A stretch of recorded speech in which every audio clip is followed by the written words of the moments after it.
Hi, I am Tavish Carduff here with Quan, Tracy. We are here for our raw material where you can find your center wherever you are. It is listening week. And what's our question this week? How often do you pay attention to background noise? Can hear some right now. Yes. Website, ourrawmaterial.com. Instagram, Our Raw Material. YouTube channel is also Our Raw Material. We'll be right back. We do. We will. We really will. I'm just not all here yet. That's I all right. am. Okay. You go ahead and start. So it's listening week, and we'll start by let's just talk about, what we don't hear that's right in front of us. I made a choice with my clothing today to honor the Kansas City and the Chiefs a little bit. By the time this is playing, we will know a little more about the Chiefs' fate. But as of right now, promising, looks good. And I really like several things about this just from a listening standpoint. This is a local artist, so the money for this t-shirt went to him, a Chiefs fan, but not the Chiefs organization. Okay. So the ego of the Chiefs, it's good. Okay. I've checked in on it. It's doing fine. It's healthy. And all those families are doing great. Mm-hmm. But the soul of the Chiefs comes from this other place, and it is that drum beat. It is that thing. And from my soul energy, I always call it a drum beat. And I wondered when I put this on today, does it come somehow from being a Chiefs fan my whole life? Does it come from driving down Ward Parkway regularly in my lifetime and just hearing this resonant sound? Well, think about the drum beat as it relates to our heart. Exactly. Pounding, and of course. that aspect of how we maybe don't listen to our hearts because we get used to the sound until something goes wrong with it. The heartbeat. Yeah. We are in Kansas City, the heart of our nation. Mm-hmm. And out of Kansas City has been coming a lot of really heart-filled, soulful things, Ted Lasso. Mm-hmm. Right? Yes. Ted Lasso's bones are our raw material. Yes. Like Ted Lasso could teach a course in our raw material, and he could make it so good. But I agree. listening really is taking those things, paying attention to, let's say the Chiefs in Kansas City and heartbeat and drum beat and the middle and just the way that this team resonates in the world, even if you don't like them. There's Patrick Mahomes plays with heart, and the rest of us play with heart out there. So nobody's out there claiming we're number one, we're the best in the way that a winning team might do. There's a humbleness. There's a leading with the heart that seems to come out of Kansas City if you're listening. That energy, I feel like, I'm not saying it isn't other places. Yes. But the vein that comes from Kansas City is pretty solidly soulful. We got ego all over this town. Don't get me wrong. Don't get me wrong. But there is a common heart, humor. Even a self-effacing, an ability to recognize where your flaws are and still show up, right? Listen to the heart, you'll breathe and wait.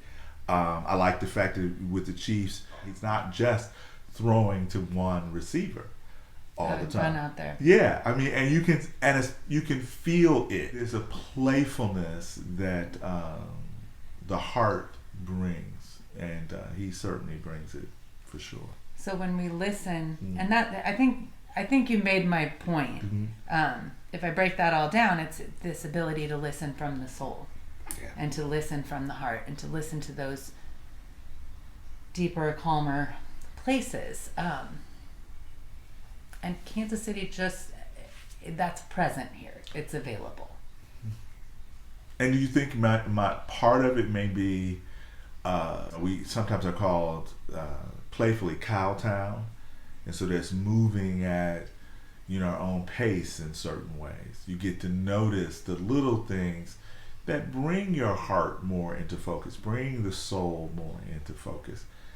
Is that? I went to the cow and I thought about ego. I thought about steak. I thought about. Oh, see, I was thinking about the cows seem really unflustered. That they eat at their own pace. They move. They seem to move at their own pace. I don't. I should give a little more listen to what the cows are doing. When they have they ruminate. They have a lot of four stomachs. Listen to everything that comes into Cowtown. There used to be a place in town called the Cowtown Ballroom that brought in bands in the 70s. Okay. I believe it was the 70s. There may be something to the cow. What does the cow represent in the mystic world? Oh, the cow is first of all sacred if you're looking at that, but Bernadette in the art connects it to the Empress, which is Venus, which is the reciprocity, the searching for equilibrium, The soul energy. Yeah, I mean it's totally that. I mean, yeah, there's a whole bunch of soul with with cool. the Empress and the cow. Yes. The more that you come from soul, the more you see the permutations, just the different lights of other people, that you can hear and feel. I don't ever feel like I'm soul starved here. Well, as discouraged as anybody gets and as ego filled as we get, everybody does have some ability to tap into that part if you're tied to Kansas City in any way. And we just got off on a huge Kansas City tangent that wasn't even on our agenda. Not at all. Yeah, how do we segue? Well, news. I mean, news? I know, speaking for myself, I've shifted more toward reading it in different sites than watching it. So I'm listening and discerning with my own inner heart. This is a spiritual week. So spirit as in light, that ability to grant people the benefit of the doubt, and to be able to hear where there may be, some chinks in the armor, so to speak. We get fed this undercurrent of really good stuff in our news feed, hopefully. I mean, I do. But the actual news that I get is mostly stuff that I would agree with. So I really find I have to go looking for things that are gonna make me bothered. What generally will bother me if I'm listening to where I get triggered in the news, the headlines. I mean, I'm barely into an article before I've been bothered by the headline and how the headline doesn't really relate to the actual story or the truth of the story. So you're talking about just standard, Just a regular headline. Just, a legitimate news source headline. Mm-hmm. Even those don't, they're meant to grab attention. Mm-hmm. I was in journalism. But I don't know, when we're listening from the space of trying to have soul ego balance and we're looking at, people are going to read through this and all they're going to read is the headline. And the headline doesn't do the story justice and leaves an opinion that isn't what the story supports out there. That stuff bothers me. But again, I'm getting bothered before I ever even get to, once I'm reading the story, I'm looking for what is true from the headline. So I'm already setting myself up to find the problem. I'm realizing this in real time as we're talking. Like, this isn't something I'm fully aware of. But that's what I do. The headlines trigger me. Okay. From that moment, I'm bothered. So you breathe through it, or you keep reading? I breathe through it. I keep reading. I vet sources. I'll go read a study. I will go all the way down to, the actual words that all the other words are having an opinion about. Mm-hmm. I read the Mueller report. All right. I really did. Yeah. The whole thing. And that I can't get that time back. Well, it wasn't wasted. I think it taught me a lesson, though, in listening, in really knowing facts and then what gets said and what gets reported and how everybody disseminates information. And I think the universe just presented that time to me to be able to read that report specifically around that issue so that I could be taught that lesson. It doesn't matter. The headlines are going to say what they're going to say, and people will interpret them the way that they do. And so listening becomes something we are conditioned to do by the way that we do things. So we have to shake ourselves up to really hear differently, or to even go back and look at with our ears, listen to the things that built us in the same way mentors did, the how and who we are around what we've heard and what our belief systems are from what we have heard. Like, you and I both have an experience with church at an early age, and I'll give you a minute to talk about it, but I definitely resonated with the metaphors of church and nothing literal. In my own head, I can make everything a metaphor, and I've said this before, I can make creation and evolution the same thing. But yeah, my religion was extremely, Jehovah's was extremely literal, up until the point where they had this Greek word called parousia, and they went into what was the meaning of the word in Greek, and it was presence. So it was about the presence of Christ, and it would show up through consciousness. Hey, you know, and to move now with our raw material and to recognize the ego listening, which is what's next, versus the soul listening, which is give me more, you know, or did you mean this or did you mean that, where there's a nuanced refinement that our soul and our hearts, I think, feed on, you know, and so there is this aspect of listening that I think is wonderful. It really can make you feel drawn in to connecting with someone. It just brings up this fullness that the soul gives us, you know. Well, yeah, yes, all of that. I mean, a big old yes. You know. Let's look at choices. So, if given a choice, what would you listen to? I like to have music on. Or I like silence. I like to kind of hear my own thoughts, and that's a recent thing. Because before I always music. My husband likes the news, and if I'm sitting down paying attention to it, it's okay. But if I'm just walking through the room and I hear news, you know, a lot of times I can walk through the room and not hear anything. I just hear whatever's playing in my head. But if I hear it, I notice that I'm immediately tense and I'm bothered. I don't know the story and start immediately judging my own ignorance about not knowing what's going on, and then watching it, and again, headline versus actual story, vet the whole story, we're all getting misinformation, you know, I can go on and on and on. Yeah. So the listening, I have to set boundaries in what I'm paying attention to or not. And I'm trying to listen from within. I'm trying to make sure that I'm considering the soul voice a lot, which means I'm listening to my ego a whole lot and really paying attention to all the ways that it has led me to certain beliefs and thoughts that I don't even realize. What I've listened to my whole life is so important to what I hear and listen to now, or even the thoughts in my head. Ideally, wake up, sometimes music, sometimes not.